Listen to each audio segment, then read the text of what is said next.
ठीक, तो मान लेते हैं इनिशियल पोजीशन P1 से P2 हम लोग जा रहे हैं अलोंग पाथ 1। ठीक, और लेट्स से मैं P2 से P1 आ रहा हूं, ठीक है क्या, अलोंग सम पाथ 2। ठीक, मुझे क्या दिया हुआ है, work done in a close path is 0। समझ, ये चीज मुझे दी हुई है। ठीक, तो इसका मतलब क्या है, जब मैं, है ना, W क्लोज पाथ, ये चीज मेरे को कितनी दी हुई है, क्लोज लूप, ये कितना दिया हुआ है, ये मेरे को 0 दिया हुआ है।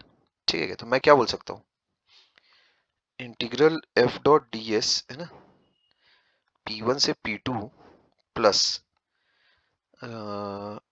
P2 से P1, है ना, एफ डॉट डी एस, ये जब मैं करूंगा तो वो चीज कितनी दी हुई है मेरे को, 0। क्या इस बात से एग्री करते हो तुम? P1 से P2 जब मैं गया, एफ डॉट डी एस जब मैंने किया, इतना ही आ रहा है ना, और फिर P2 से P1 आ रहा हूं मैं अलोंग पार्ट 2। ठीक है क्या, ये इंटीग्रल कैलकुलेट हो रहा है अलोंग पाथ 1 ऐसा, और ये इंटीग्रल कैलकुलेट हो रहा है अलोंग पार्ट 2 ऐसा। ठीक है क्या, क्या इस बात से तुम एग्री करते हो?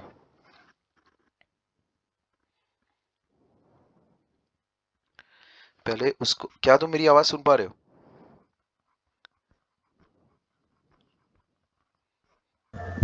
हाँ सर। ठीक है, तो एक काफी अच्छा रिजल्ट एक्चुअल में हम लोग डिराइव करने वाले हैं। उसको थोड़ा सा वर्कआउट पहले मैं कर लेता हूँ, उसके बाद फिर तुम्हें कंक्लूड करके उस चीज पर बताता हूँ कि वो क्या है, क्या मुद्दा क्या है। ठीक है क्या, एक मिनट हाँ।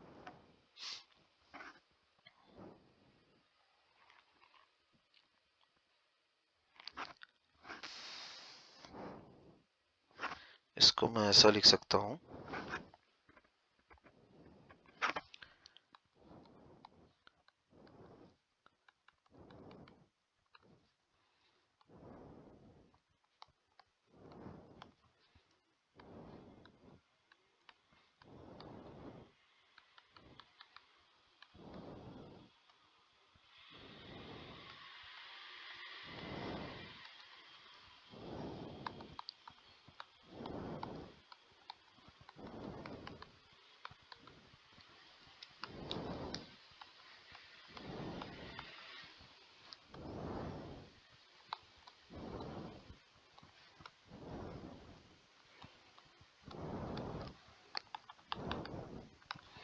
ठीक है, अब जरा ध्यान से देखो, ध्यान से देखो,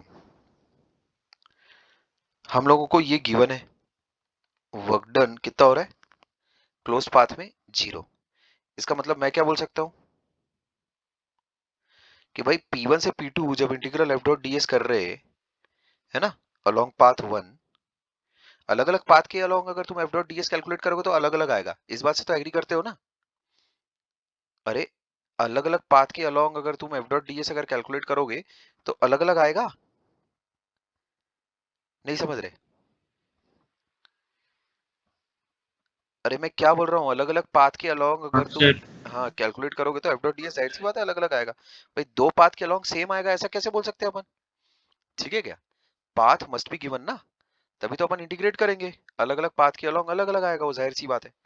ठीक, अच्छा, तो ध्यान से सुनो, ये एक फॉर्मल प्रूफ है, लेकिन एकदम, मतलब बढ़िया काम है ये। ठीक है, है बहुत ही छोटी सी बात, पर इस चीज को सोचने के लिए और इस चीज को करने के लिए, मतलब मैं बता नहीं सकता कि मेरे को कितना वक्त लग गया था।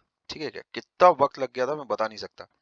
ठीक, एनीवेज यहाँ देखो, तो पाथ 1 के अलोंग अगर मैं P1 से P2 F dot D S calculate कर रहा हूँ, प्लस P2 से P1, है कि नहीं, ये इनिशियल पोजीशन है ना मेरी P2। अगर मैं बैक अगर आ रहा हूं तो ये P2 मेरी इनिशियल पोजीशन है और P1 मेरी इनिशियल पोजीशन है। F डॉट डी एस जब मैं करूंगा तो ये 0 होगा। क्या ये पहले स्टेटमेंट से एग्री करते हो?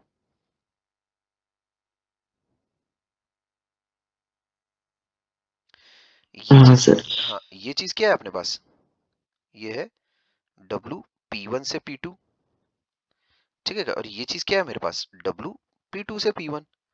भाई यही तो दे रखा ना कि दोनों का जोड़ कितना होगा, 0। ठीक है, ये बात यहां तक।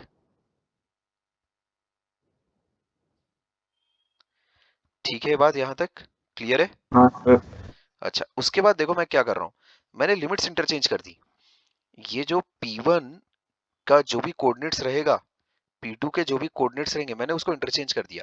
हम लोगों को ये चीज पता है कि कभी भी डेफिनेट इंटीग्रेशन में अगर मैं मान लेते हैं लिमिट्स अगर इंटरचेंज करता हूँ, then the sign of the definite integral changes. ये बात अगर तुम्हें अभी तक अगर नहीं पता है तो बहुत बड़े वाले चमन हो तुम। ठीक, किसी भी डेफिनेट इंटीग्रल में अगर तुम लिमिट्स इंटरचेंज करोगे, then the sign of that definite integral changes for the obvious reason that जो तुम्हारे पास जो तुम इंटीग्रैंड वाला जो फंक्शन निकालते हो कैपिटल एफ, वो F B minus F A की जगह वो कितना होता है, F A minus F B हो जाता है। तो अल्टीमेटली साइन चेंज हो जाता है, पता है ना भाई? जैसे सिंपल ये चीज पता है कि नहीं पता है? Integral F x D x अगर ए से बी अगर तुम कैलकुलेट कर रहे हो तो मान लेते हैं कितना आ रहा है, F B minus F A आ रहा है। तो अगर तुम इंटीग्रल बी से ए अगर तुम कैलकुलेट करोगे एफ एक्स डी एक्स, तो वो चीज कितनी आएगी, F A minus F B नहीं आएगा क्या? तो बहुत ही ऑब्वियस है, हाँ, आप लिखा है सर। ये तो बहुत ही छोटा सा रिजल्ट है। ये तो इनफैक्ट डेफिनेट इंटीग्रल की सबसे छुटकी सी बात है।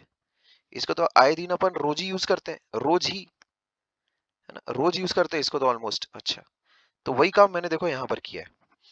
ये जो P2 से P1 था उसको मैंने क्या बोला, इसको मैं करता हूँ P1 से P2 करता हूँ, और आगे एक माइनस साइन ठूस दिया है। ठीक है क्या?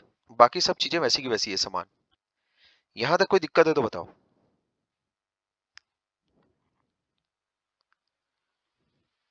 ठीक है। हाँ सर। अच्छा, तो इसके बाद देखो क्या चीज आ रही है अल्टीमेट, ध्यान से इस चीज को रीड करो। P1 से P2 जब हम F dot D S calculate करते हैं अलोंग सम पाथ, तो वो चीज तुम्हारे पास आ रही है एफ डॉट डी एस जब हम वही P1 से P2 जब कैलकुलेट करेंगे अलोंग सम अदर पाथ। ठीक, क्या ये तुम्हारे समझ में आया?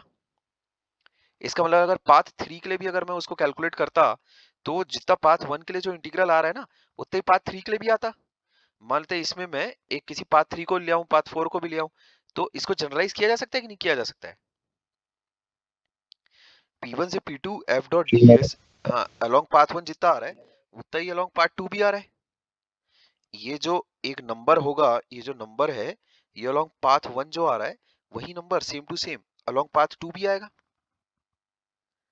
अगर मैं मान लेते हैं एक तीसरी पाथ भी अगर उठा लेता, समझे, मान लेते हैं ये पाथ 1 और पार्ट 2 एक है ना, पाथ 1 और पार्ट 2, इसमें कुछ मैंने ऐसा स्पेसिफिक तो लिया नहीं है कि path 1 is a straight line path, path 2 is a कुछ भी हो सकती है वो तो। ठीक है क्या? इससे आ क्या रहा है देखो, इससे जो चीज अल्टीमेटली जो आई है ना, उसको जनरलाइज करने वाली बात वो भूल जाओ। ठीक है, वो जनरलाइज करने वाली बात वो हटा दो दिमाग से। अभी मैं ये बोल रहा हूँ, ये जो रिजल्ट मेरे पास अल्टीमेटली आया है वो क्या आया है कि अगर मैं P1 से P2 जा रहा हूँ अलोंग पाथ 1, तो मेरे पास एक नंबर आ रहा है integral F dot D S का, वही सेम नंबर मेरे पास आ रहा है अलोंग पाथ 2, P1 से P2 अगर मैं जाता हूं तो। अब इसमें since I have not chosen path 1 to be a specific path, path 1 कोई मैंने ऐसा तो लिया नहीं कि स्ट्रेट लाइन पाथ है या कोई सर्कुलर एलिप्टिकल ऐसा कोई पाथ है, कोई भी पाथ हो सकती है। इसका मतलब क्या कि अगर पॉइंट 1 से पॉइंट 2 अगर मैं जा रहा हूं एक पाथ से, है ना, तो किसी भी दूसरी पाथ से भी अगर मैं पहुंचूंगा उस पॉइंट तक, तो मेरे पास वर्क डन की वैल्यू सेम आएगी। क्या यही पाथ इंडिपेंडेंस है कि नहीं है, मेरे को बताओ? किसी भी पाथ के जरिए अगर तुम पहुंचोगे 1 से 2, तो तुम्हारे पास सेम वर्क डन आ रहा है। वर्क डन क्या है? Integral F dot D S, same चीज आ रही है। क्या यही चीज पाथ इंडिपेंडेंस है या नहीं है? यही है ना पाथ इंडिपेंडेंस। पाथ 1 पार्ट 2 दोनों के अलॉन्ग तुम्हारे पास सेम डब्ल्यू की वैल्यू आ रही है ना? इसका मतलब क्या है कि चाहे तुम पाथ 1 से पहुंचो चाहे तुम पार्ट 2 से पहुंचो, वही सेम वैल्यूज आ रही है। मान लेते हैं तुमने अगर लेट से यहाँ पर, भाई मैंने पाथ 1 की जगह जैसे मैंने ऐसे कर्व बनाया, कोई और दूसरा भी कर्व बना लेता मैं, मानते ऐसा कुछ बना लेता पाथ 3, और फिर मैं बोल देता ये ऐसा, इसको कर देता इसमें ऐसा, कोई सा भी ऐसा पाथ बना देता। ये हो गया पाथ 4 ऐसा। पाथ 3 और पाथ 4 के लिए भी ये वाला वर्कआउट किया जा सकता है, पाथ 5 और पाथ 6 के लिए भी ये वाला वर्कआउट किया जा सकता है। तो उसमें तुम क्या बोलोगे? पाथ 5 के अलोंग जितना जाने का, पाथ 6 के अलोंग उतना भी जाने का, दोनों का वर्क डन अगेन सेम आ जाएगा। ऐसा इसको फिर जनरलाइज किया जा सकता है ना कि भाई एक पाथ से अगर तुम पहुंच रहे हो P1 से P2, और अगर दूसरी पाथ से भी अगर तुम पहुंचोगे P1 से P2, तो भी वो दोनों की सेम ही वैल्यूज आएंगी, सेम ही आएंगी। समझ गए? कैसे बोल सकते हो ऐसा सेम ही आएंगी? अगर मेरे को ऐसा दिया हुआ है कि work done in a closed path is 0, ठीक है, work done in a closed path is 0, तो मैं क्या बोल सकता हूं? इसको तुम क्या करो, जैसे अगर किसी ने तुमको बोला इस चीज का, मैं देखो एकदम सिंपल टर्म से कि अब 5वीं क्लास का बच्चा भी इसको समझ जाएगा, ठीक है क्या? यहाँ देखो, जैसे ए से बी, है ना, एक सर्टेन पाथ के अलोंग जाने पर, है ना, तुम्हारे पास आता है, मान लेते हैं कुछ आता है 200 जूल, ऐसा, ठीक है क्या? ए से बी अलोंग पाथ 1 तुम्हारे पास आता है 200 जूल। दूसरा एक व्यक्ति तुम्हें बोल रहा है कि मैं तेरे को ये बोलता हूं कि वर्क डन क्लोज लूप में 0 है, क्लोज लूप में 0 है, ऐसा। अब तुम मेरे को ये निकाल के बताओ कि अगर मैं, है ना, अलोंग पाथ 1, है ना, ये आ रहा है W बराबर आ रहा है 200 जूल, अलोंग पाथ 2 तुम मेरे को ये निकाल के बताओ, है ना, W कितना होगा, ये चीज वो बोल रहा है। तो कैसे करोगे? उसने ये गिवन दे रखा है, उसने ये गिवन दे रखा है। तो मेरे को एक बार बताओ, अगर क्लोज लूप में अगर तुम्हारा वर्क डन 0 है, समझे क्या? क्लोज लूप में अगर तुम्हारा वर्क डन अगर 0 है, तो मैं ऐसा बोल सकता हूँ ना हमेशा कि ये ए से बी जब गया होगा 200 जूल, ये ऐसा, फिर जब ये ऐसा आया होगा यहाँ से यहाँ, तब उसमें इसका मतलब जाहिर सी बात है -200 जूल उसका वर्क डन हुआ होगा। क्या ये मेरी बात से एग्री करते हो? हाँ सर। तभी तो 0 आ रही है, वरना और कैसे 0 आएगा? W since closed, since W, है ना, close loop is 0, since W close loop कितना दिया हुआ है मेरे को? 0 दिया हुआ है। तो इसका मतलब अगर मैं B से A जाऊंगा तो W कितना होगा बोलो फिर? उस फोर्स के द्वारा W कितना होगा? उस फोर्स के द्वारा वर्क डन कितना होगा? -200 होगा। तभी तो हुआ ना क्लोज लूप के अलोंग 0। क्या ये क्लोज लूप है कि नहीं है? ये और ये, और मैं वापस किस पाथ के अलोंग आया हूँ? अलोंग पाथ 2, ठीक है, अलोंग पाथ 2। वापस किस पाथ के अलोंग आया हूँ मैं? Along path 2। समझ गए क्या? ऐसा। तो अब मेरे को बताओ, W B से A जब मैं जा रहा हूँ अलोंग पाथ 2, क्या वो चीज आ गई है या नहीं आई है मेरे पास? कितनी आ गई बोलो? -200 जूल। आया नहीं आया? अबे आ गया ना? आ गया सर। हाँ, तो W A से B जब मैं कैलकुलेट करूंगा अलोंग पाथ 2, तो वो चीज कितनी आ जाएगी? मैंने क्या किया एक्चुअल में? ये चीज किसके बराबर है? B से A integral F dot ds। तो अब अगर मैं बोल रहा हूँ ये चीज मुझे कैलकुलेट करके बतानी है, A से B F डॉट ds, तो उसमें क्या करना है? बस साइन ही तो चेंज करना है, और क्या? कितना हो जाएगा वो? बराबर व्हाट? 200 जूल्स। क्या इस बात से एग्री करते हो? अबे साइन ही तो चेंज करोगे, क्योंकि लिमिट से जो ऊपर नीचे हुई है, और कुछ थोड़ी हुआ है। उसी पाथ के अलोंग अगर तुम्हारे पास B से A इंटीग्रल की लिमिट्स, है ना, उसी पाथ के अलोंग अगर -200 है, तो बस अगर इंटीग्रल की अगर तुम लिमिट चेंज करोगे, पाथ इज नॉट चेंजिंग, ठीक है, पाथ वही है। पहले भी ये इसी पाथ के अलोंग वो इंटीग्रल कैलकुलेट हो रहा था, बाद में भी उसी पाथ के अलोंग इंटीग्रल कैलकुलेट हो रहा है। तो बस लिमिट्स अगर इंटरचेंज करोगे तो वो चीज कितनी आएगी? 200 जूल आ गई। यही चीज मुझे निकालनी थी, यही चीज तो मुझे फाइंड आउट करनी थी, है ना? क्या यही चीज मुझे फाइंड आउट करनी थी, नहीं करनी थी? कि ए से बी जब मैं जाऊंगा अलोंग पाथ 2, तो बताओ वर्क डन कितना होगा? कितना होगा बोलो? 200 जूल आ रहा है कि नहीं आ रहा है? क्या इन बातों से सहमत हो? हाँ सर। ठीक है। तो कभी भी अगर मान लेते हैं उसने अगर W क्लोज लूप अगर तुम्हें 0 दे रखा है, तो इसका मतलब क्या होगा? किसी भी पाथ के अलोंग अगर तुम जाओगे ए से बी, तो वो चीज उतनी ही आएगी वर्क। समझ गए क्या? यहाँ अभी देखो, अगर मैं तुमसे ऐसा बोलूं, मान लेते हैं ए से बी तुम अगर गए, समझे क्या? ए से बी तुम अगर गए और मानते हैं 200 जूल लगा, ये सब ऑब्जेक्टिव्स में ये सब पूछा जाता है। और मैं बता दूं, कंजर्वेटिव नॉन कंजर्वेटिव लोगों को भले डेफिनेशन पता रहती है, नहीं इस तरह के जब कुछ अच्छे सवाल ऐसा कुछ ट्रिकी वाले आते हैं ना, अच्छा घुमावदार, बहुत बहुत मजा आती है ये सब पे घुमा घुमा फिर कब कोई सा भी कुछ भी सवाल वो पूछे, ठीक, वो सारी चीजें तुम बना डालोगे, अब उसमें कहीं कोई दिक्कत नहीं जाएगी। बस एक ही बात का मेरे को थोड़ा सा ये है मलाल, कि ये चीज एक्चुअल में हो जानी चाहिए थी बहुत पहले, समझे क्या? तो अभी अपने को काम थोड़ा सा लग के करना है, बस थोड़ा स्पीड अपने को अच्छी रखनी पड़ेगी। बस इस बात का थोड़ा ध्यान रखना। मतलब स्पीड अच्छी इन द सेंस कि क्या है कि तुम्हारे पास उन चीजों को करने का एक्चुअली वक्त कम रहेगा थोड़ा, अभी करंटली, समझे क्या? मतलब कुछ ऐसा नहीं कि कम रहेगा मतलब एकदम भयानक कम रहेगा कि अपना कुछ टाइम वाइम निकल गया है, ऐसा कुछ नहीं। बट मैं थोड़ा सा एक्स्ट्रा एडवांटेज चाह रहा था, समझे क्या? एडवांटेज इस सेंस में चाह रहा था कि अगर दूसरों के पास अगर इसी चीज को वर्कआउट करने का लेट से 3 महीना है, तो अपने पास इसी चीज को वर्कआउट करने का 6 महीना रहे, ऐसा। तो ये वाला गेम एडवांटेज वाला अगेन जिस तरह से मैंने तुम्हारे साथ कैलकुलस में खेला था, वो वापस से मैं एक और बार खेलूंगा फिजिक्स को लेकर, समझे? क्योंकि अगेन मेरे पास जो चीजें हैं वेव्स की और फिर इलेक्ट्रोमैग्नेटिज्म की, वो सारी चीजें अगेन बनी हुई है। तो मैं अगेन एक ही बार में तुम्हारे पर ठोक दूंगा, उसको पूरा एक बार में खत्म करना। और जितना जल्दी खत्म करोगे उतना अच्छा रहेगा, समझे? खैर, तो यहाँ देखो ध्यान से, पाथ 1 के अलोंग अगर मान लेते हैं तुम्हारे पास दे रखा है तुमको 200 जूल, ऐसा। अब मेरे को तुम ये बताओ, अगर तुमको दे रखा है ये प्रॉपर्टी है ना, क्लोज लूप पे जीरो, है ना, work done by this force along close loop is always zero. तो मुझे उसमें ये बताओ कि अगर मैं एक रैंडम पाथ के जरिए यहाँ से यहाँ गया, एक और रैंडम पाथ के जरिए यहाँ से यहाँ गया, है ना, अलोंग पाथ 2, ठीक है क्या? और इसको कर लेते हैं अलोंग पाथ 3, ऐसा। ठीक, अलोंग पाथ 3, ऐसा अगर मैं गया, 200 जूल ही आएगा। हाँ सबके अलोंग 200 जूल आएगा। इसको क्विकली कैसे वर्कआउट कर सकते हो तुम? क्विकली कैसे वर्कआउट कर सकते हो?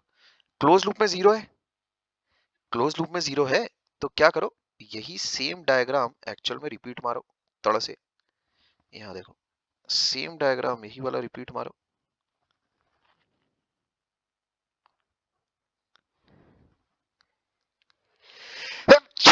सॉरी, यही सेम डायग्राम यहाँ पर रिपीट मारो।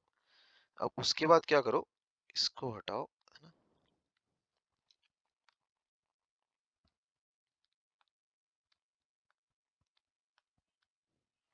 अब बताओ मेरे को, इसके अलोंग कितना आएगा? -200। -200 जूल। हाँ, अगर इसके अलोंग -200 आया, तो फिर अब मेरे को बताओ इसके अलोंग कितना आएगा फिर? इसके अलोंग कितना हो गया फिर? 200 जूल। 200 हो गया। क्या समझ में आया मैंने क्या किया? हाँ सर। क्लोज लूप के अलोंग जीरो है, तो इसके अलोंग बोलो क्या होगा? जब बी से ए तुम आओगे तो -200। -200 जूल। हाँ, क्योंकि तभी तो क्लोज लूप में जीरो होगा। तो अब मेरे को बताओ, अगर मैं फिर लिमिट से अगर इंटरचेंज कर दूंगा तो बोलो कितना हो जाएगा फिर वो? ए से बी अगर तुम जा रहे हो तो 200 जूल। 200 जूल। हाँ, अब क्या मेरी बात तुम समझ गए हो? अलोंग पाथ 4, पाथ 5, पाथ 6, तुम किसी भी पाथ के जरिए जाओ तो वो चीज तुम्हारे पास उतना ही आएगा, वर्क डन उतना ही आएगा। क्या ये पाथ इंडिपेंडेंस नहीं तो फिर और किसको बोलते हैं पाथ इंडिपेंडेंट? क्या मेरी बात से अभी सहमत हो? हाँ सर। सर यहाँ पे जैसे हमने 2 पॉइंट्स लिए ए और बी और 1 पॉइंट सी लेके क्लोज लूप लगा सकते हैं क्या? कैसे लेगा और एक पॉइंट सी लेकर? अगर 2 पॉइंट्स निर्धारित हो गए हैं तो क्लोज लूप तेरे को अगर बनाना है तो बी से ए ही तो बनाना पड़ेगा। और कौन सा तीसरा पॉइंट कैसे करेगा? तीसरे पॉइंट की अच्छा जरूरत क्या ठीक है है। मेरे को समझा नहीं। नहीं, मैं ऐसे ही कॉम्प्लिकेट कर रहा था। नहीं कर सकता है तू, मुझे कोई दिक्कत नहीं, कोई दिक्कत नहीं, करो। कुछ और भी सोच सकते हो अगर सोचना चाहो तो, बट बी कंस्ट्रक्टिव। ठीक, ये मेरा बनाया हुआ काम है, ध्यान में रखना। ये मेरा बनाया हुआ काम है, इसका फुल क्रेडिट मैं लेता हूँ, समझे क्या? इनफैक्ट ये वाला इस तरह का न्यूमेरिकल भी एक्चुअल में तुम किसी और जगह नहीं पाओगे। देखो अभी एक्चुअली बहुत सारे तुम्हारे सामने ऐसे न्यूमेरिकल्स आएंगे जिसमें लोगों ने बहुत अच्छे अच्छे सवाल बनाए हैं, ये तो कुछ भी नहीं है उसके सामने। बहुत प्यारे प्यारे लोग न्यूमेरिकल्स बनाते हैं, सोचते हैं, ठीक है क्या? तो एक्चुअल में होता क्या है कि जैसे किसी एक व्यक्ति ने कुछ सोचा, कोई बहुत अच्छा न्यूमेरिकल, कोई बहुत अच्छा थॉट के साथ उसने कुछ ऐसा कंस्ट्रक्ट किया न्यूमेरिकल, ठीक है, बहुत सारे फेजेस में लेयर्स में बनाते हैं वो लोग न्यूमेरिकल्स, ठीक, लेयर्स में बनाते हैं बहुत। तो जहां तक रही सवाल बनाने की बात, तो उसमें एक व्यक्ति द्वारा कोई इतना अच्छा सवाल अगर कभी बनाया जाए कुछ भी ऐसा, तो उसका दूसरा व्यक्ति उठा लेता है, इस्तेमाल जरूर करता है, ठीक। मैं होगा तो मैं खुद उठा लूंगा। अच्छा, अभी उस जहां तक रही बात सॉल्व करने की, तो ध्यान में रखो उन लेयर्स वाले सवालों को वो इंसान सॉल्व नहीं कर सकता जिसकी नॉलेज इज वेरी सुपरफिशियल। तो उसमें जब लेयर्स एक्चुअल में निकालनी पड़ती है ना खोद खोद के, तो अनलेस एंड अनटिल तुम्हारा कॉन्शियस पूरा क्लियर नहीं है उस टॉपिक को लेकर, कि उसमें तुम्हारा कुछ ऐसा नहीं कि भाई कोई उसमें तुम्हारा हाथ पकड़ सके, उसमें डेप्थ एक्चुअल में तुमने कितनी अंदर तक हासिल कर रखी है वो मायने रखता है एक्चुअल में, तभी तुम उन लेयर्स को कैसा खोल पाओगे। ठीक, अच्छा। अब एक बात ध्यान में रखना कि प्रॉब्लम सॉल्विंग जो पार्ट है, जो पोर्शन है, जो स्पीड है, वो और जो कंसेप्चुअल क्लैरिटी है, वो दोनों एक्चुअल में अलग अलग चीजें हैं। उसमें कंसेप्चुअल क्लैरिटी तुम किसी एक सर्टेन टॉपिक पे किस डेप्थ तक पा सकते हो, ये अगर किसी ने पा ली है लेकिन उसकी प्रॉब्लम सॉल्विंग स्पीड अगर नहीं बनी हुई है तो वो इंसान फेल हो जाएगा। तो एक इंसान जिसने मान लेते 10 किताबें पढ़ रखी है और उसकी कंसेप्चुअल क्लैरिटी बहुत अच्छी है, बहुत अच्छी है, लेकिन अगर मान लेते हैं वो एक ऐसे इंसान से टकराएगा जो कि कैसा दिन के 5 पेपर सॉल्व करता है, पूरे फुल लेंथ पेपर 3-3 घंटे वाले, ऐसा, और उसमें एवरेज वो 70% दे रहा है, 60-70%।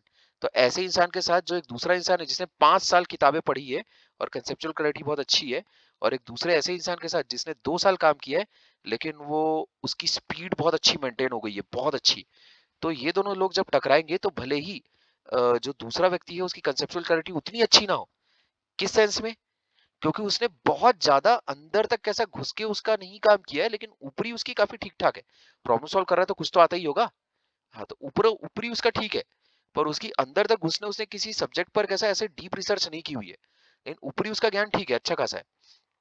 तो उसमें वो इंसान उसको कॉम्प्रिहेंसिवली बीट करेगा जिसकी प्रॉब्लम सॉल्विंग में स्पीड बहुत अच्छी है। स्पीड मायने रखती है और स्पीड प्रॉब्लम सॉल्व करके ही आती है, ध्यान रखना। Speed is acquired only via problem solving, not by this type of thinking. समझे क्या? तो ये जो थिंकिंग है, ये वर्किंग मॉडल एक्चुअली मैं तुम्हें बना के दूंगा, उस वर्किंग मॉडल को अक्वायर करो, तुरंत उस पर स्पीड बनाओ, और उसके बाद फिर सवाल बनाने में एकदम टूट पड़ना। समझ गए क्या? तो इस चीज को बनाने में, क्रिएट करने में मुझे बहुत वक्त लगा था, मैं तुम्हें बता दूं। ये थॉट एक्चुअली बहुत ही सिंपल सा है, हम लोग तेजी से वैसे आगे भी बढ़ जाएंगे, बट ये कंजर्वेटिव नॉन कंजर्वेटिव वाली चीज पर मेरे को सोचने में और ये वाली चीज क्रिएट करने में, वर्किंग मॉडल क्रिएट करने, अभी की बात नहीं है, काफी पहले की है।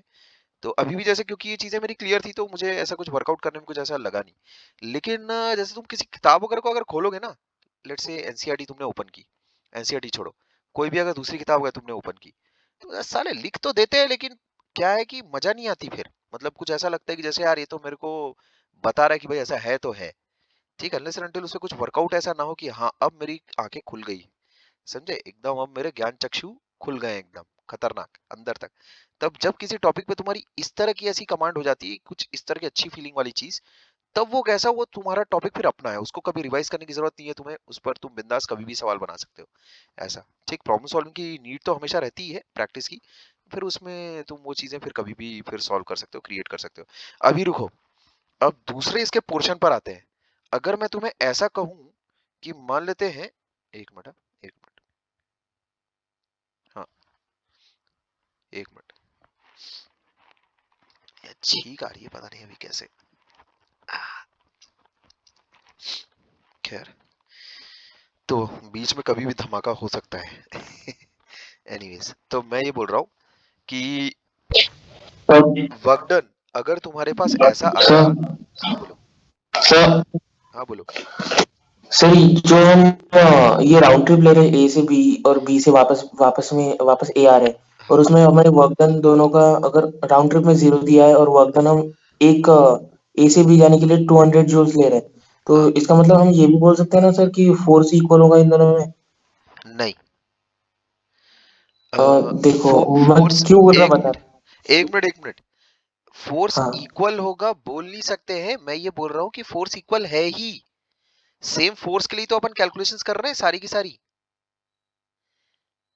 वही तो फोर्स है ये अच्छा वाली ठीक। हाँ वही तो फोर्स है। मैं पूरा, चलो तूने बोल बीच में ही काट दिया था, नहीं, मेरा बोलने का मतलब ये था कि अलग अलग फोर्सेस के लिए थोड़ी अपन कैलकुलेट कर रहे हैं बे, वही सेम फोर्स है, वही सेम फोर्स की वजह से अलग अलग पाथ पर वर्क डन कितना हो रहा है ये कैलकुलेट कर रहे हैं, वो तो स्टार्टिंग पॉइंट ही वही है, ये वाली चीज, ये वाली फोर्स और ये वाली फोर्स तो सेम है ना। मैं पूरा स्टेटमेंट ये बोलने वाला हाँ था कि हाँ, नहीं, उसमें वो अपना पूरा जो डिस्कशन की शुरुआत है वही उसी चीज पर आधारित है, समझे क्या, मतलब वो फोर्स अपनी, वो फोर्स थोड़ी चेंज हो रही है बे, उस इतना कहाँ से तेरे को बुरे सपने आ गए बे कि अलग फोर्स का तो फिर कोई मतलब ही नहीं रह जाएगा कि एक फोर्स का अपन एक पाथ के लॉन्ग एनालिसिस कर रहे हैं, फिर दूसरी फोर्स लेकर आ गए। अबे अपन एक पर्टिकुलर फोर्स के बारे में बातचीत कर रहे हैं, work done bye a force, ठीक है क्या? और फिर उसके में अगर मानते उस फोर्स के द्वारा अगर एक क्लोज लूप में अगर वर्क डन अगर जीरो है, ये इंफॉर्मेशन बहुत ही इंपॉर्टेंट इंफॉर्मेशन है, ठीक? इससे क्या मैंने अभी अभी प्रूव कर दिया कि that work done by that force, ठीक है, विल बी पाथ इंडिपेंडेंट। क्या इस बात से एग्री करते हो? क्या इस बात से एग्री करते हो? हाँ अब ध्यान देना, तुम ये वाली डिस्कशन कहीं किसी किताब में तुम्हें नहीं मिलेगी, किसी किताब में तुम्हें नहीं मिलेगी। ये ओरिजिनल अलजेब्रा का वर्क है।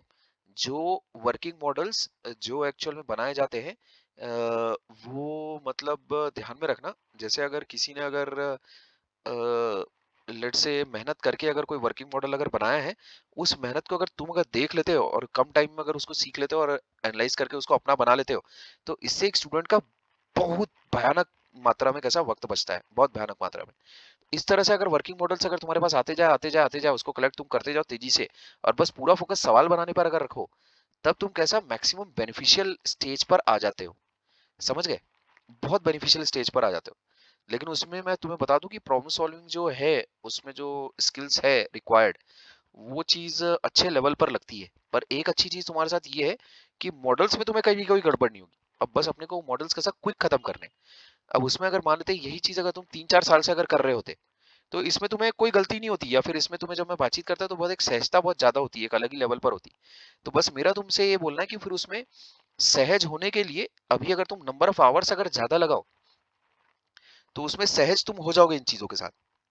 जैसे अभी हो सकता है तुम्हें इरिटेशन होती होगी जब मैं ये ds1 cos थीटा 1 लिखता हूँ, dx1 dx2 ये सब जब मैं लिखता हूँ, तो ये चीज अगर तुम 3-4 साल से अगर कर रहे रहते, तो इसमें बहुत ही सहज रहते, बहुत ही नॉर्मल रहते, ये चीजें तुम्हारे लिए बहुत ही आम बात रहती।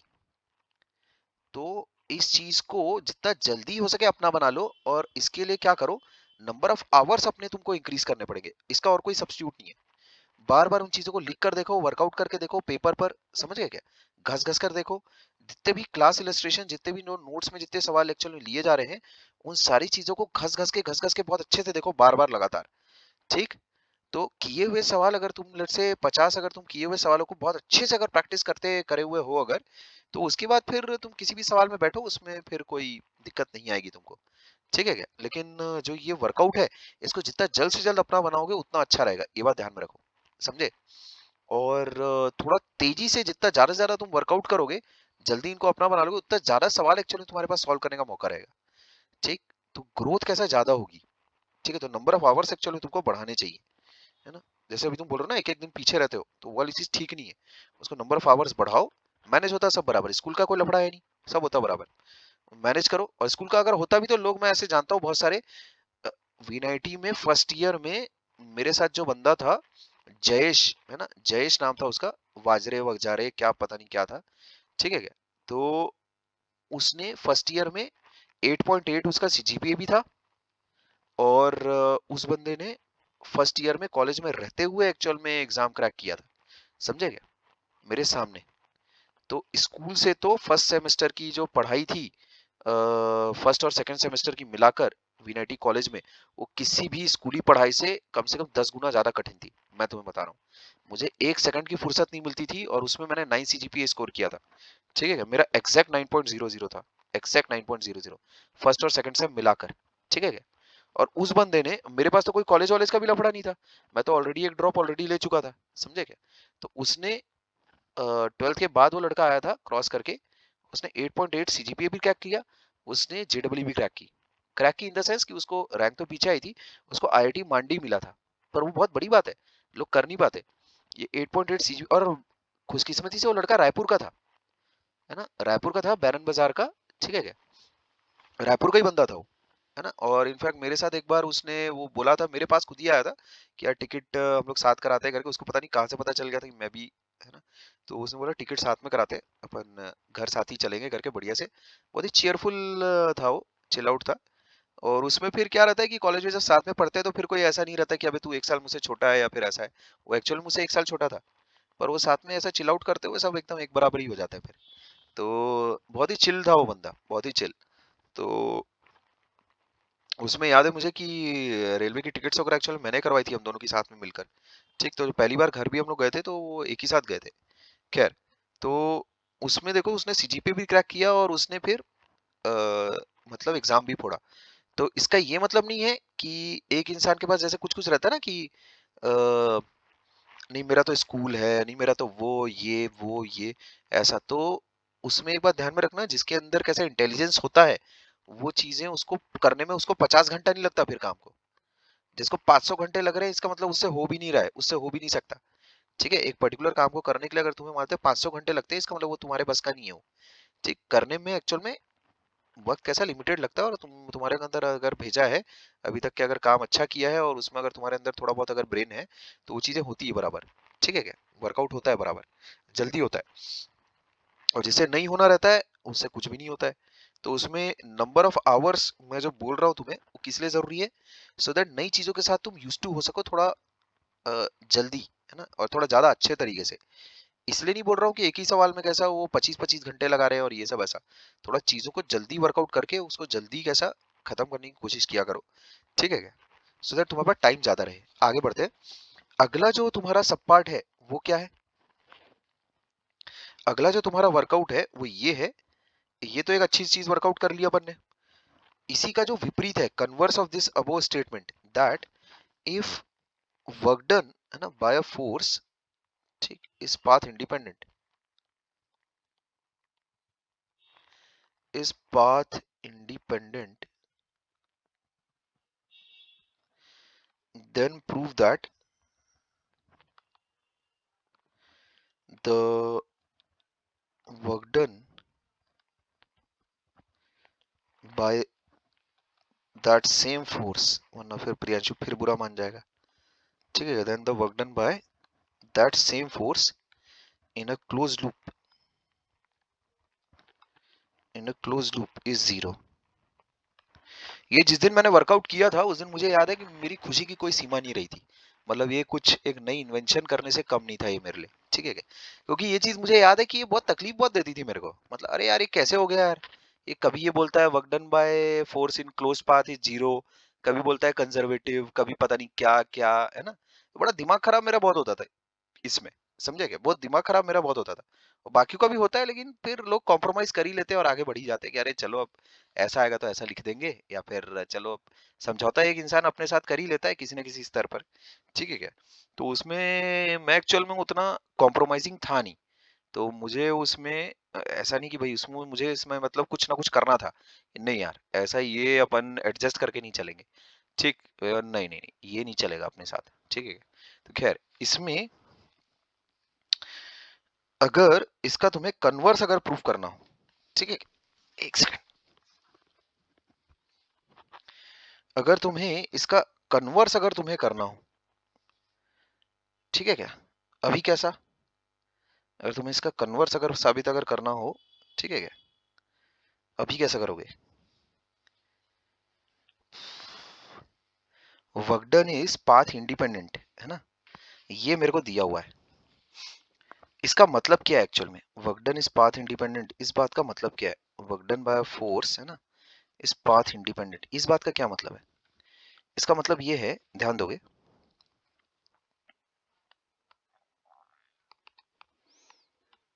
If work done is path independent, work done by force is path independent।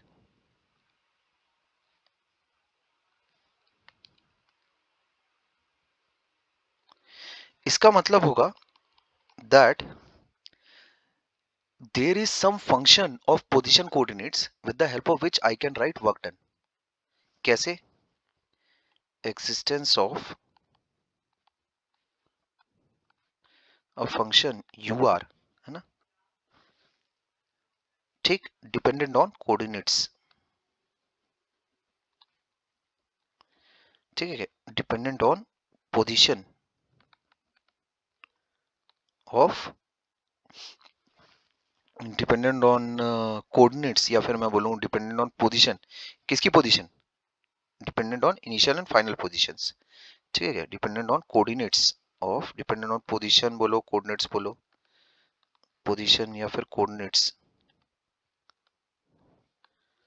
Of initial and final position,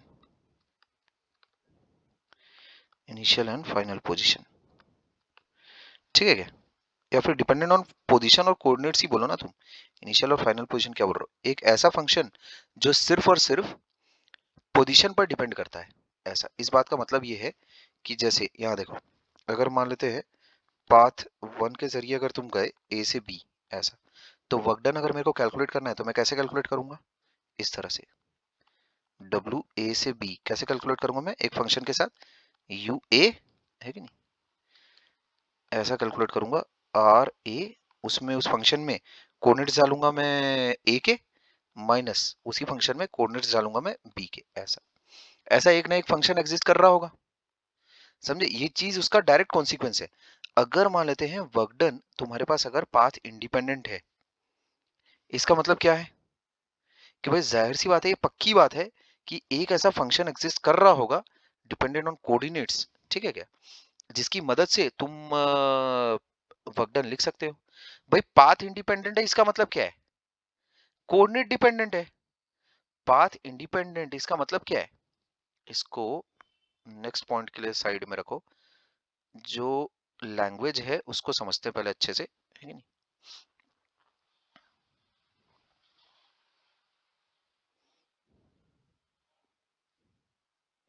ध्यान दो, पाथ पर डिपेंड नहीं कर रहा तो किस पर डिपेंड कर रहा है? Work done is path independent, इसका मतलब work done is position dependent,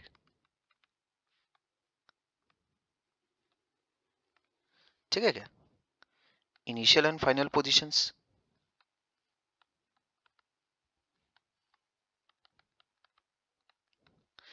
क्या इस बात से एग्री करते हो?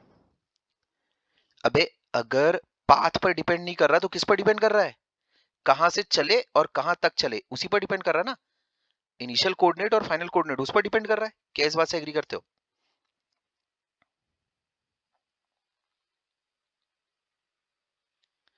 समझ में आ रही बात?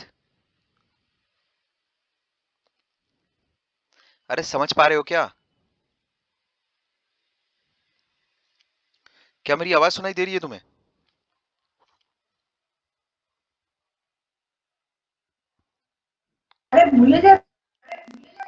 क्या हाँ मेरी, सर। हाँ ठीक है ठीक है, जल्दी बोला करो यार, ठीक है। अच्छा, क्या इस पहले स्टेटमेंट से तुम एग्री करते हो? अगर पाथ इंडिपेंडेंट है वर्क, इसका मतलब किस पर डिपेंडेंट है फिर? इनिशियल कोऑर्डिनेट और फाइनल कोऑर्डिनेट पर डिपेंडेंट है वर्क डन। क्या इस बात से तुम एग्री करते हो?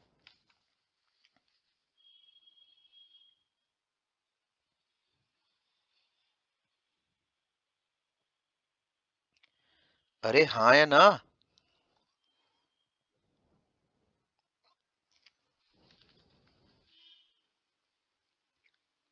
अरे मेरी आवाज सुनाई दे रही है क्या बे गधेड़ो? सर आवाज आ रही क्या? हाँ आ रही है, अभी आ रही है।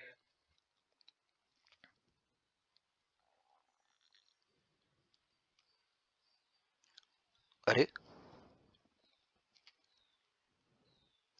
ठीक है, मैं ऐसा अज्यूम करके चल रहा हूँ कि मेरी आवाज तुम तक पहुंच रही है, ठीक है।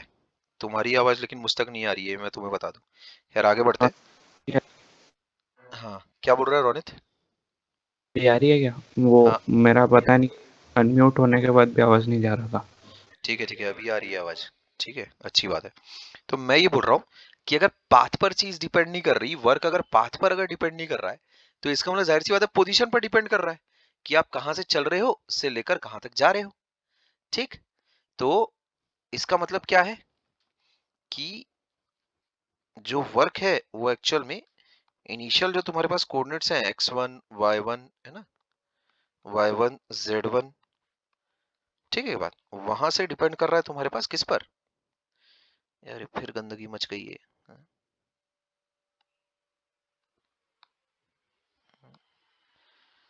अरे x1 y1 z1 से एक्चुअल में जो तुम्हारे जो कोऑर्डिनेट्स हैं फाइनल कोऑर्डिनेट्स x2 y2 और z2 है ना, ये क्या है यार, कंट्रोल शिफ्ट नामक क्या बला कूद पड़ी मेरे ऊपर।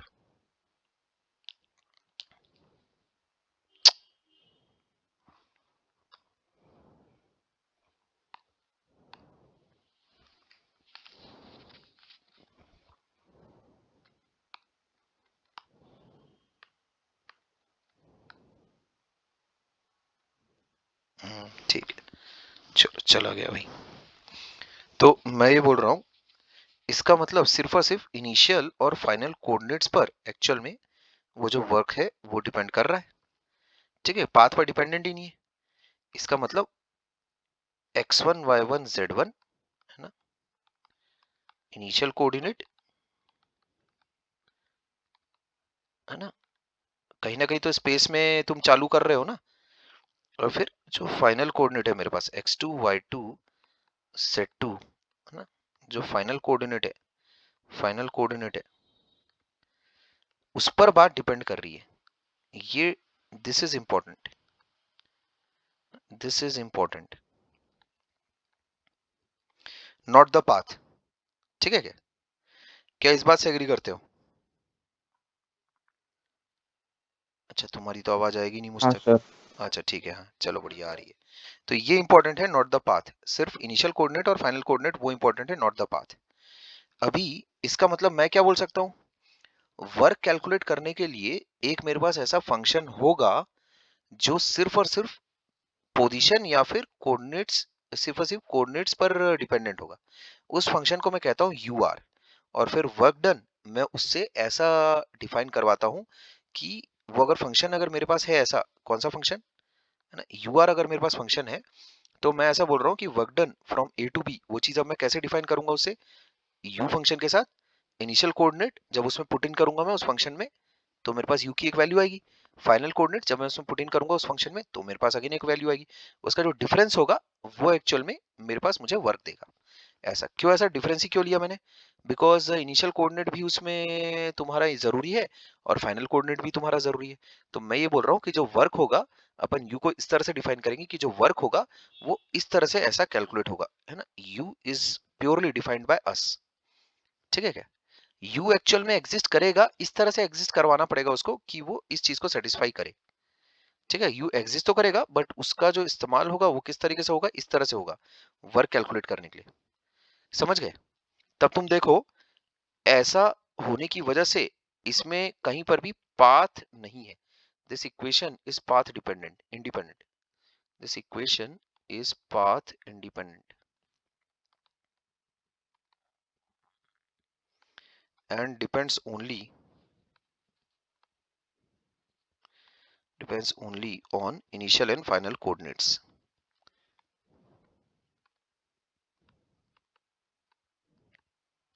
ठीक है बात, this depends only on initial and final coordinates. Clear है बात? कहाँ है ये, पाथ पर तो डिपेंडेंट है नहीं। तुम बोलो ए से बी अगर तुम्हें मान लेते हैं, लेट से वर्क अगर कैलकुलेट करना है तो कैसे करोगे, यू आर ए है कि नहीं माइनस यू आर बी। ठीक है क्या? पोजीशन जो कोऑर्डिनेट्स हैं वो तुम फंक्शन में इंसर्ट करो, इनिशियल और फाइनल, और कैलकुलेट करो वर्क। ठीक है क्या? अच्छा, अब इसके बाद तो बहुत ही आसान काम हो जाता है। Work done in close loop वो कितना हो जाएगा फिर देखो, कैसे कैलकुलेट करेंगे अपन, ए से बी है ना प्लस बी से ए। जैसे ही मैंने वो फंक्शन डिफाइन कर लिया है, अब उसके बाद देखो वर्क की कैलकुलेशंस कितनी आसान हो जाएगी, U R A minus U R B plus B से ए, जब तुम कैलकुलेशंस करोगे तो कितना हो जाएगा, U R B minus U R A. कितना आ रहा है बोलो? जैसे तुम ओपन करोगे ब्रैकेट को, है ना, वो चीज कितनी हो जाएगी, ये ऐसा।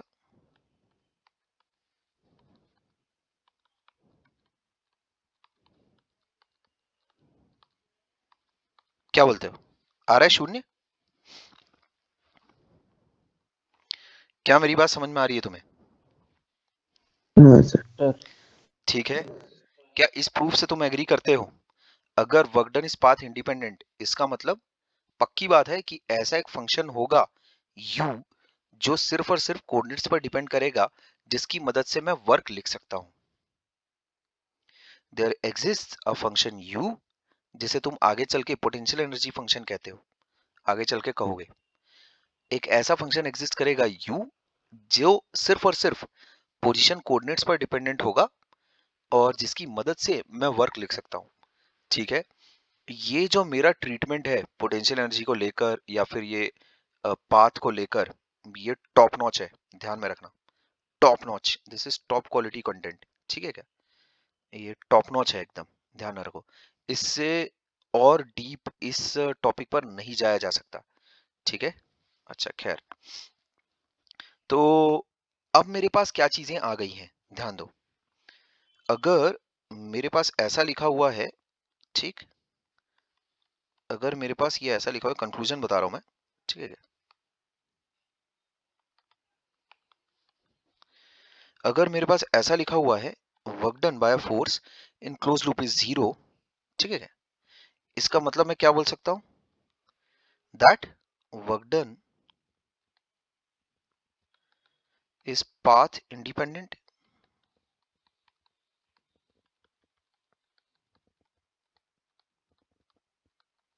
ठीक, then work done is path independent. और इसका कन्वर्स भी ट्रू है। अगर work done is path independent है ना, then work done by that same force in a close loop is 0। समझ गए? अगर वर्क डन अगर मुझे बताया जाए कि एक फोर्स के द्वारा एक पाथ इंडिपेंडेंट है, इसका मतलब मैं ये पक्का बोल सकता हूं कि जो वर्क होगा in a close loop will be 0, ठीक है क्या? Work done, whenever work done by a force in a closed loop is 0, then that force is known as conservative force, ठीक, ये ध्यान में रखो। तो कंजर्वेटिव और पाथ इंडिपेंडेंस दोनों कंसेप्ट्स इक्विवेलेंट कंसेप्ट्स है। If work done by force is path independent, then it is conservative. If a force is conservative, then the work done by a force in a closed loop will always be 0। दोनों ही बातें समान बातें हैं, ठीक है? एक को दूसरे से प्रूफ किया जा सकता है। क्या मेरी बात भेजे में जा रही है? हाँ सर। ठीक, तो ये चीज पहली बार कब उठी थी? जब तुम्हारे पास ये आ गया था ना, ये जब अपन वर्क डन कांस्टेंट फोर्स के द्वारा निकाल रहे थे, ठीक है क्या? Constant force is always conservative, ये बात ध्यान में रखना। नोट डाल के मैं अभी ये लिखा देता हूँ, ठीक है? कांस्टेंट फोर्स अगर तुम्हारे पास है, constant force is always conservative, ध्यान रखना। अब एक्चुअल में किसी फोर्स को कंजर्वेटिव चेक करने का जो तरीका है वो एक्चुअल में तुम्हारे सिलेबस में है तो नहीं, वैसे ठीक है तो नहीं। उसमें फॉर अ फैक्ट ये बात मान के चलो, जो कूलम फोर्स रहती है, जो ग्रेविटेशनल फोर्स रहती है, स्प्रिंग फोर्स जो रहती है, ये सारी फोर्सेस कंजर्वेटिव फोर्सेस हैं। इसको चेक करने का एक दो कौड़ी का तरीका है, लेकिन वो मैं तुम्हें बताना नहीं चाह रहा हूँ, इनफैक्ट भूल भी गया हूँ अभी। वो तुम्हारे दूर दूर तक तुम्हारे सिलेबस वगैरह में है नहीं। वो कंसेप्ट की जो बात है वो उस पर एक्चुअल में अगर अब कोई भी सवाल तुम्हारे सामने अगर आया तो अब तुम खेल सकते हो बड़ी आसानी से। अब कोई दिक्कत नहीं आनी चाहिए, ठीक है क्या? तो अगर ग्रेविटी की जैसे अगर मैं बात अगर कर रहा था, ठीक है क्या? तो जैसे अब हम लोग आ जाते हैं, ये यहाँ पर ये टॉपिक कैसा हटा लेते हैं अब इसको, ठीक है क्या? कंजर्वेटिव नॉन कंजर्वेटिव, अब मुझे मुझे ऐसा लगता है कि अब उसमें तुम इन टॉपिक्स पर अब तुम्हारा कोई हाथ नहीं पकड़ सकता है। इसको हम लोग अगेन डिस्कशन करेंगे जब हम लोग पोटेंशियल एनर्जी का फंक्शन एक्चुअली जब डिस्कशन कर रहे होंगे, तब हम लोग अगेन इन चीजों को डिस्कशन एक बार और कर लेंगे, ठीक है क्या? अच्छा, तो यहाँ देखो, अगर मान लेते हैं जैसे लेट्स से, अगर मान लेते हैं तुम्हारे पास क्या होगा, अगर जैसे अगर कोई बॉल है, वो मान लेते हैं लेट्स से यहाँ से यहाँ एच हाइट से गिरी, समझे क्या?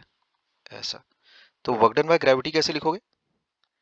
Work done by gravity will be written as ये mg, ठीक है? तो कैसे लिखेंगे अपन? mgh। वर्क लिखने में तो कोई दिक्कत नहीं आनी चाहिए, मुझे नहीं लगता। इनिशियल पोजीशन देखो, फाइनल पोजीशन देखो, कांस्टेंट फोर्स है। इनिशियल पोजीशन देखो, फाइनल पोजीशन देखो, है ना? बस। तो डिस्प्लेसमेंट जब भी तुम्हारा फोर्स के डायरेक्शन में होगी तब प्लस में लिखना, समझे? अच्छा, जैसे अगर ये चीज ऐसी होती, ये इनिशियल पोजीशन ऐसा लिख देता हूं मैं, इनिशियल पोजीशन और ये फाइनल पोजीशन है, ऐसा, ठीक है? अगर इसका उलट अगर तुम देखो, इसके उलट अगर जा रहा होता मामला, तब फिर कैसा लिखते? माते इनिशियल ये है और फाइनल ये है, ऐसा, ठीक है क्या? और लेट्स से ऐसा जा रही है बॉल, ऐसा, तो फोर्स ऑफ ग्रेविटी वो तो ऐसी लग रही है, तो अभी वर्क डन बाय ग्रेविटी कैसे लिखोगे तुम? एक नीचे एक ऊपर है, तो ये माइनस mgh, ऐसा, ठीक है। अगर किसी और एंगल पर अगर होगा तब कैसे लिखोगे? मानते जैसे एक इंक्लाइन है, वर्क कैसा फटाक से लिखना चाहिए। वर्क लिखना तो मतलब ऐसा बच्चों का काम है। और वर्क एनर्जी पावर एक्चुअल में कोई ऐसा फिजिक्स का कोई चैप्टर भी नहीं है। This gives us a very important tool which is known as work energy theorem. बस वो चलाना आना चाहिए। अब जैसे अगर मैं तुमको एक पॉलिनोमियल चैप्टर पढ़ाता हूँ, जैसे अगर मानते हैं ए प्लस बी का होल स्क्वायर बराबर A square plus B square plus 2ab, तो ये क्या कोई चैप्टर थोड़ी इसको बनाया जा सकता है? ये तो एक ऐसा फॉर्मूला है ना, एक ऐसा टूल है जो तुम्हारी रग रग में बहना चाहिए, तुम्हारे खून में मिल जाना चाहिए ऐसा। तो वर्क एनर्जी थ्योरम उसी तरह से है ना। ये एक टूल है, और इस टूल पर जितनी अच्छी तुम्हारी कमांड होगी उतनी अच्छी तुम्हारी फिजिक्स होगी, एक तरह से तुम ऐसा बोल सकते हो। तो वर्क एनर्जी थ्योरम बस इसमें अपने को पढ़ना है, देखना है। एनर्जी कंजर्वेशन करके एक दूसरा बवाल होता है, ठीक है क्या? तो वो मैं तुम्हें बता तो दूंगा, लेकिन उस तरीके से कभी हम लोग काम नहीं करेंगे, ठीक। तो वो भी तुम देख लोगे। तो हम लोग वर्क एनर्जी थ्योरम लगाकर ही एक्चुअल में हमेशा अपना काम किया करेंगे, है ना। जैसे अगर मान लेते हैं तुम्हारे पास ऐसा एक इंक्लाइन है, ठीक है क्या, ये ऐसा एक इंक्लाइन है, और मानते हैं इनिशियल पोजीशन ब्लॉक की ऐसी है, फाइनल पोजीशन ब्लॉक की ऐसी है। ऐसा अगर वो जा रहा है, इनिशियल ये फाइनल, ऐसा। तो mg कैसा है तुम्हारे पास? mg देखो ऐसा है ना। अभी कैसे करोगे वर्क की कैलकुलेशन? और लेट से ये जा रहा है ऐसा ऊपर, मान लेते हैं s ले लेते हैं ऐसा, s ऐसा। तो अभी क्या करेंगे?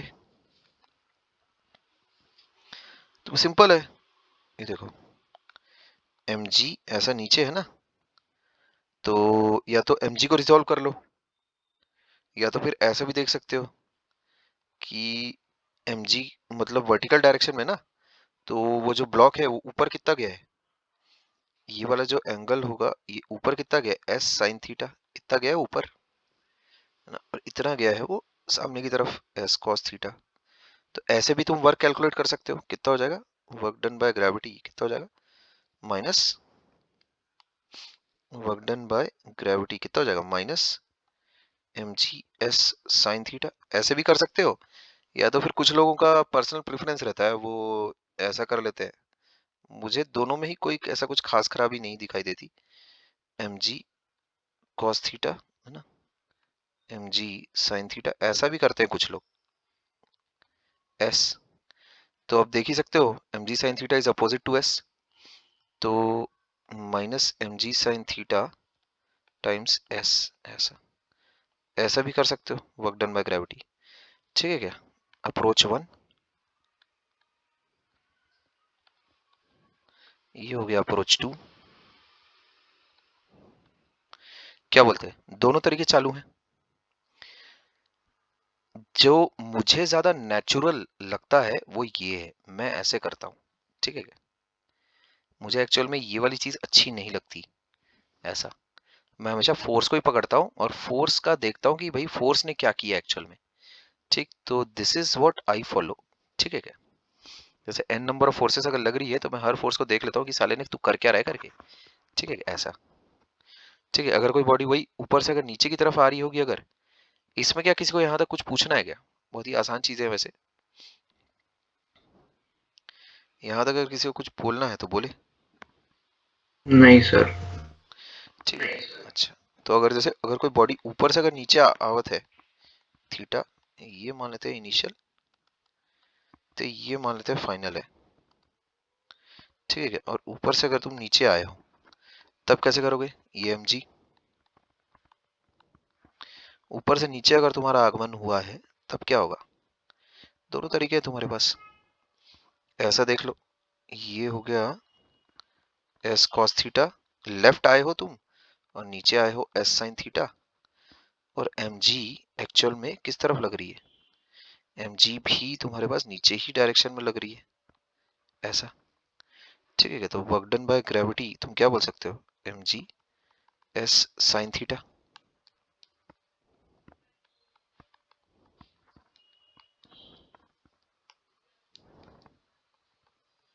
ठीक है। या फिर तुम मेरे तरीके से कर सकते हो, mg sin थीटा ऐसा, mg cos थीटा ऐसा, और फिर तुम एक्चुअल में यहाँ इस डायरेक्शन में आए हो s, ठीक है क्या। तो वर्क डन बाय ग्रेविटी कैसे लिखोगे, फोर्स टाइम्स डिस्प्लेसमेंट, ठीक है क्या? तो मैं ऐसे ही करता हूँ, force in direction of displacement.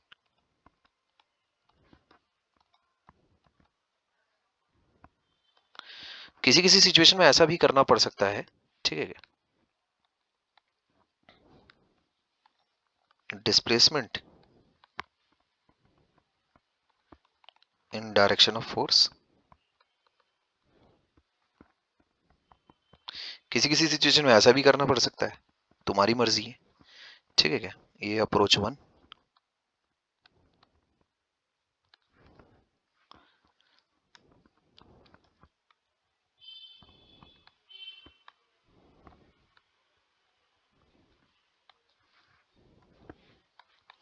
तुम्हारी मर्जी है, पर वर्क लिखना एकदम तेजी से आना चाहिए तुम्हें, फट से लिखना आना चाहिए वर्क, ठीक है क्या?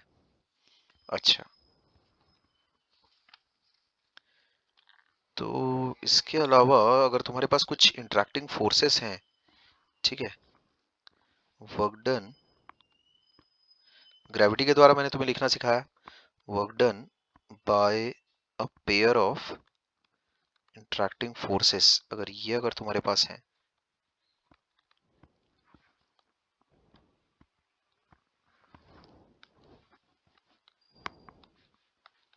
ठीक है, work done bye pair of interacting forces, अगर ये तुम्हारे पास है ना, जैसे ग्रेविटी फोर्स है ना, इलेक्ट्रोस्टैटिक फोर्स, फ्रिक्शन, टेंशन, ये सारी चीजें इंटरेक्टिंग फोर्सेस यही सारी है हम लोगों के पास।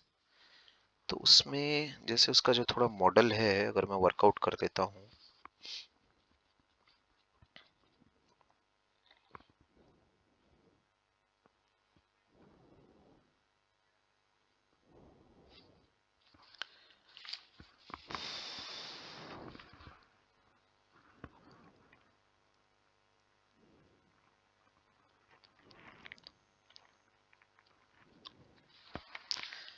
जैसे इसका अगर मैं तुम्हें एक मॉडल वगैरह बना के दूं, मान लेते हैं दो पार्टिकल्स हैं अगर मेरे पास, है ना, 1 और 2,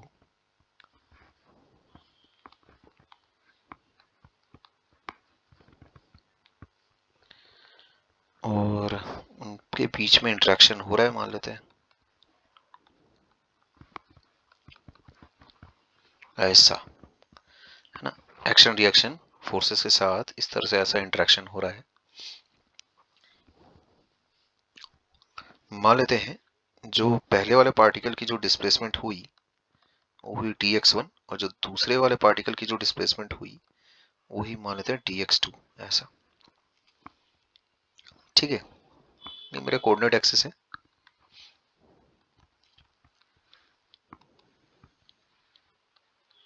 ये मेरे कोऑर्डिनेट एक्सिस है, ठीक है के बाद ऐसा। अच्छा, तो नेट वर्क डन कितना होगा? वर्क ऑन 1 कितना हो गया?